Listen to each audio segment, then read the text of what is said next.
What's going on, guys? Welcome back to Weekly GCap, the only source you'll ever need to catch up on all the gaming news from the last week. As always, we've got quite a couple stories to go through, so let's go ahead and get right into this. First things first, the final Booster Course DLC for Mario Kart 8 was announced, and the tracks that will be included are Wii Rainbow Road, Tour Madrid Drive, GCN DK Mountain, Wii Daisy Circuit, Piranha Plant Cove, SNES Bowser Castle 3, Tour Rome Avanti, and 3DS Rosalina's Ice World, and this will be available on November 9th. Next up, an update went out for Gran Turismo 7. This coming from PlayStation Blog. Quote, the Spec 2 update 1.40 includes the following add-ons. Spec 2 opening movie, 7 new cars, new circuit. It is called Lake Louise, and it has 3 layouts, 3 cafe/extra menus, update to world circuits, Gran Turismo Sophie, an AI driver agent with Quick Race. This is for PS5 only. 50 challenges added to licenses, paddock added to multiplayer menu, 4-player split screen races, PS5 only. That is just so exciting to see that finally come into the game.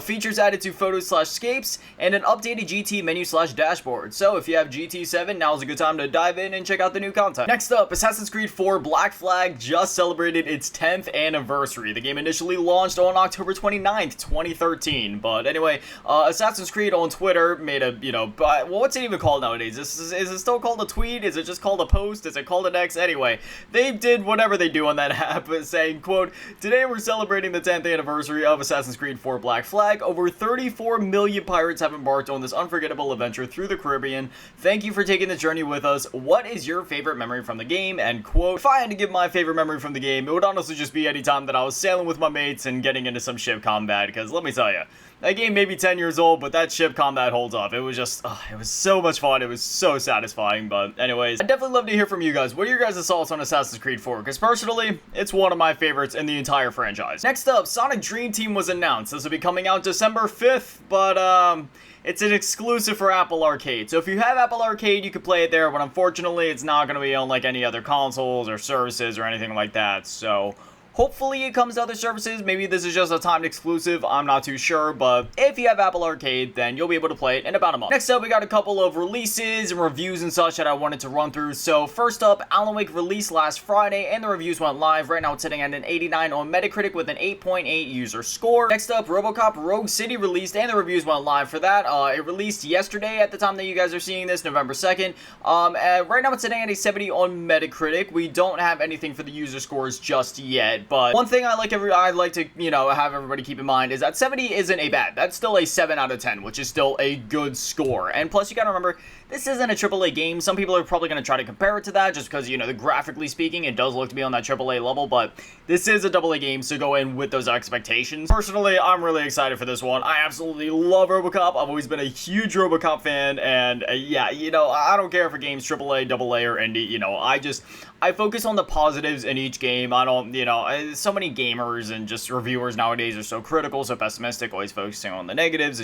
It's really annoying. Me, personally, I'm the exact opposite, maybe to a fault sometimes, but I always focus on the positives. I'm an extreme optimist, especially when it comes to video games. So, yeah, again, needless to say, I'm very excited for RoboCop Rogue City, and if you're even slightly, interested in it, don't let a 70 deter you. Definitely, that's still a 7 out of 10, so if you're interested before, I still recommend checking it out, and even if you're on the fence, there's a demo on Steam, and I don't know if that demo ever ended up going to consoles, but at the very least, I know it's available on Steam, so you can at least try for free before purchasing it. And next up, Star Ocean Second Story R, same thing, released on the same day as RoboCop Rogue City, and the reviews went live. Right now, it's sitting at an 86 on Metacritic, which, that's really good. The user scores aren't available yet, just because, the game hasn't been out for long enough, so Metacritic kind of has, like, that cooldown where you have to wait a couple of hours before leaving a review, but, yeah, solid releases all around the board over the course of the last week. Next up, Twitch is being removed from Nintendo Switch. So this coming from My Nintendo News, quote, Amazon and Twitch have confirmed in an email that the Twitch app for the Nintendo Switch family of consoles will be discontinued and removed on the 31st of January 2024. It is not clear why Amazon has decided to ditch the Nintendo Switch app. Here's the email which Reset Era user Mr. McFran received from the company. Quote, hello, we are reaching out to let you know that we have made the hard decision to remove the Twitch app from the Nintendo Switch. The app will be removed January 31st, 2024.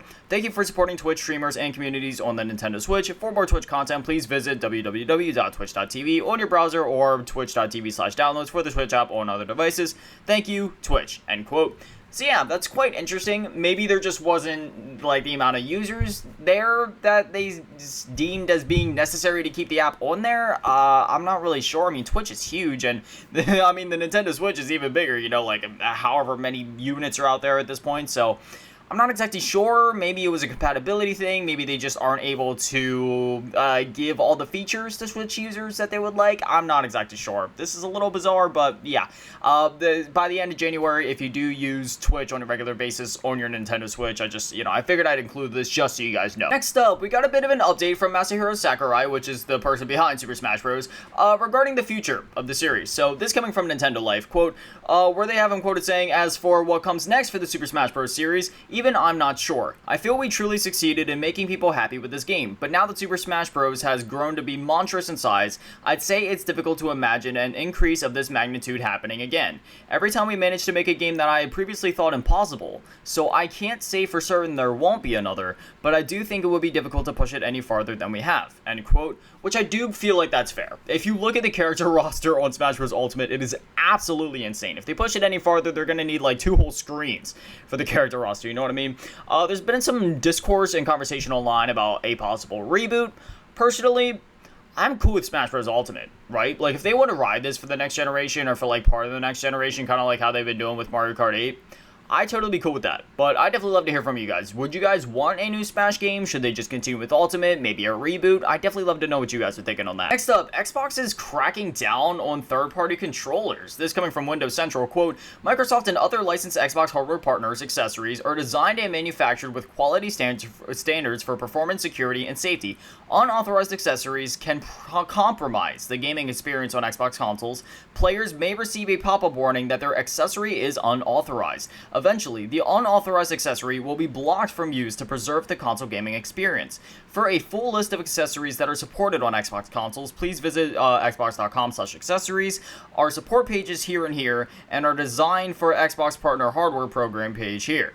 There's still no official word or reports yet on whether XIM or Cronus controller spoofing mouse and keyboard adapters will be banned as a result of these policy changes, but manufacturers like Brook Gaming, who build unlicensed but fair adapters for fighting game sticks, seem to be caught in the dragnet. We'll be sure to update you on further changes," end quote. So, while most gamers, like say FPS gamers, this does sound like a good thing, because then this cuts back on the possibility of you getting into a game with somebody with a modded controller, or just, an unfair controller of some kind. It's good in that sense for just like the casual gamer.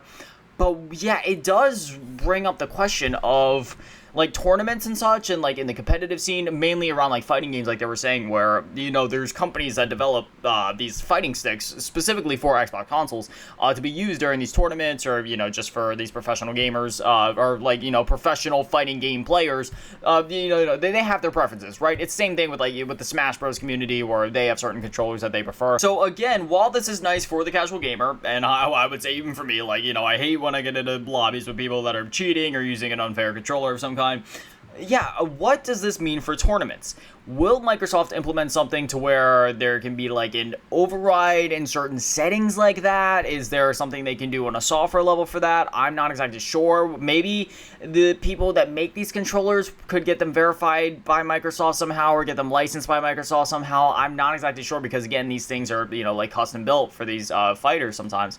So again, it's like Microsoft, they're heading in the right direction, right? Like, they have good intentions with this, and I do think that is a good thing overall. But there is, for every good thing you try to do, there's always going to be ramifications. For every cause, there's always an effect. So hopefully they get something ironed out. But, I just wanted to include this story here just because, while, again, on one hand, it's a good thing, if you do happen to use fighting sticks or third-party controllers, or if you're interested in that scene, it is going to have quite a hefty impact on the fighting game scene, especially. Next up, this is just like a funny thing I wanted to highlight, but Sega wants Sonic to surpass Mario.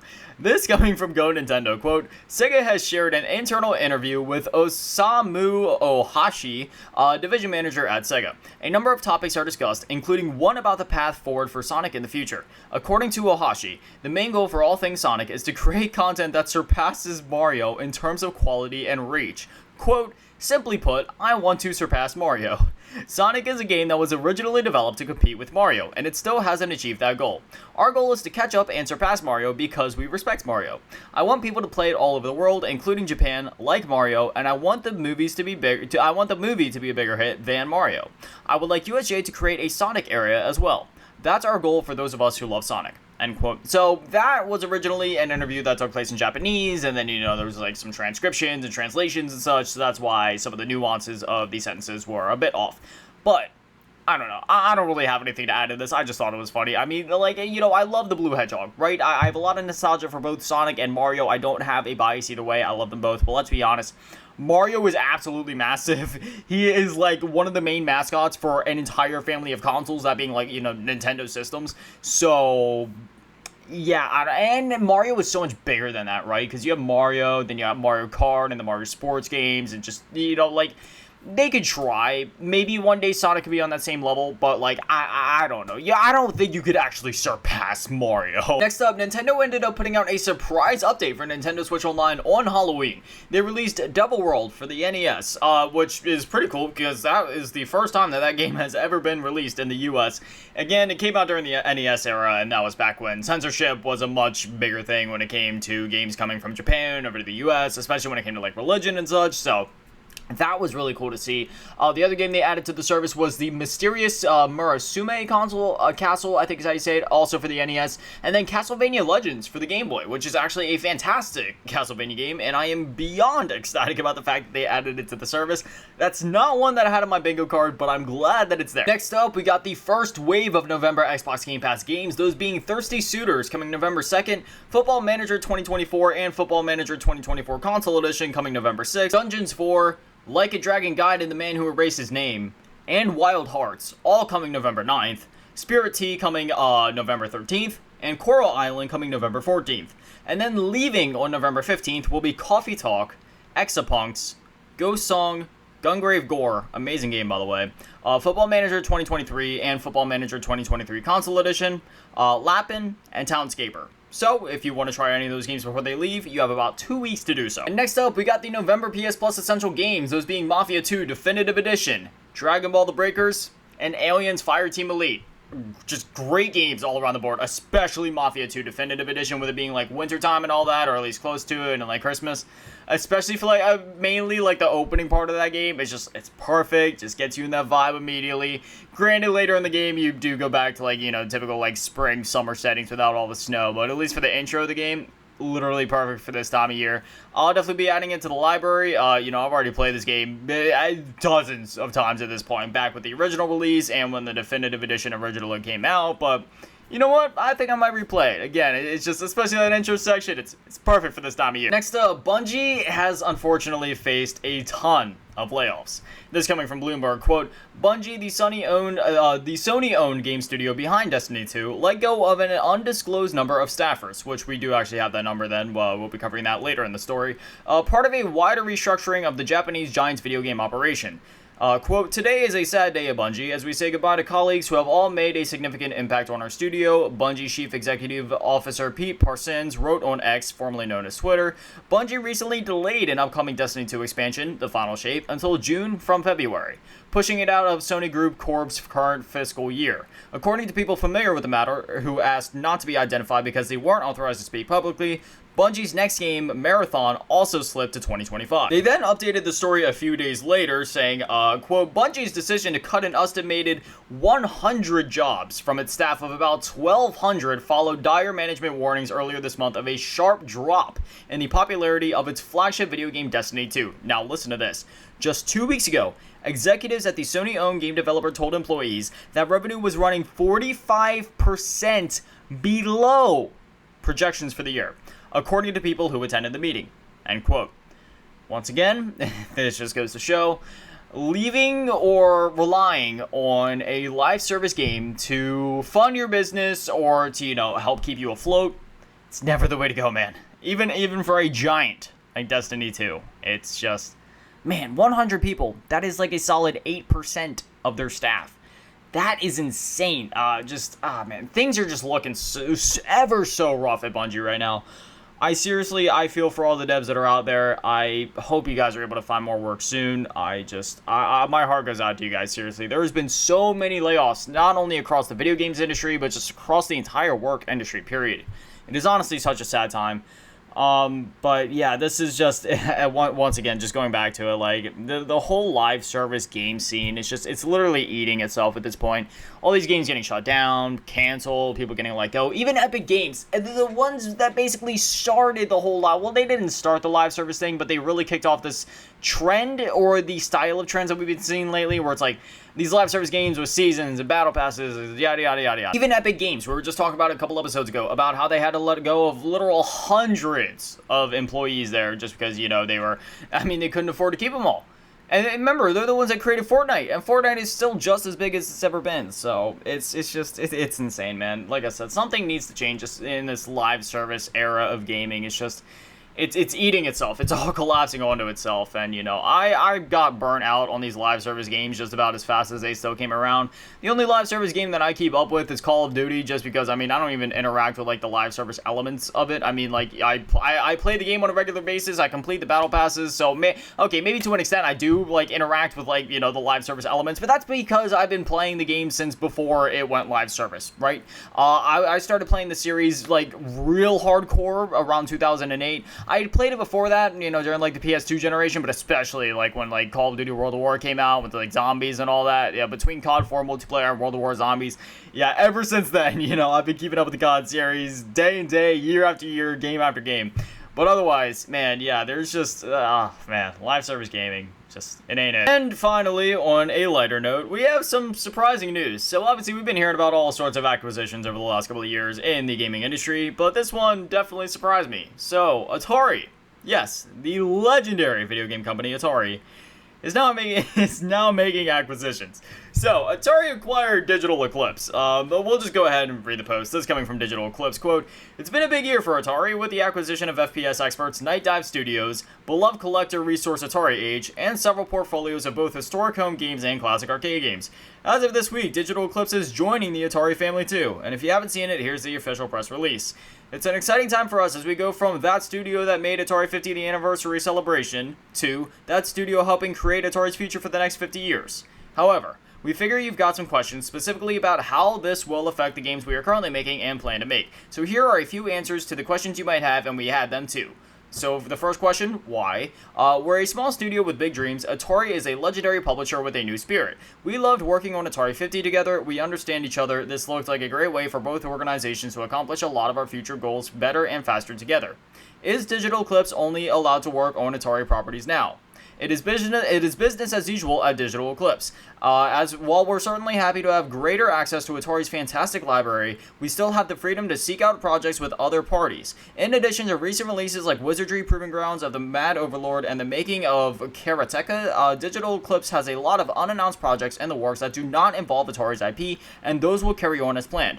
The future is wide open, and we believe partnering with Atari will bring about even more opportunities. After that, they then go on to detail some specific games and such that they are behind, which all basically boils down to the fact that none of their games will be affected by the acquisition, and in fact will only benefit them long term. So there's nothing to worry about there if you're a fan of Digital Eclipse games. And then we scroll down to the bottom where they say anything else I should know. To us, the future is bright and unwritten. We're excited and we will have more news to share in the future. Thank you for your continued support. So, again, it's pretty crazy to see Atari, one of the most legendary video game companies in the world, out here making acquisitions in the same vein as, you know, like a Microsoft or a Sony would be. But, you know, it's quite exciting. You know, Atari's been doing a lot lately, so it's nice to see them making a comeback all these years. I mean, I can't say making a comeback because they never really left, but, you know, it's cool to just see them hanging in there and doing, you know, just as well as ever, staying true to themselves. Y'all don't forget, we also got that whole, like, Atari 2600 Plus console coming out here soon, which is really exciting. Definitely going to be picking one of those up, but, yeah, I don't know, this is a cool story I wanted to highlight. You know, we always end up highlighting, like, acquisitions when they happen, but, you know, that's what was just real unexpected, like Atari. Anyway, that's all the stories I got for you guys this week, so now I'd definitely love to hear from you guys. Also, I apologize if I've sounded, like,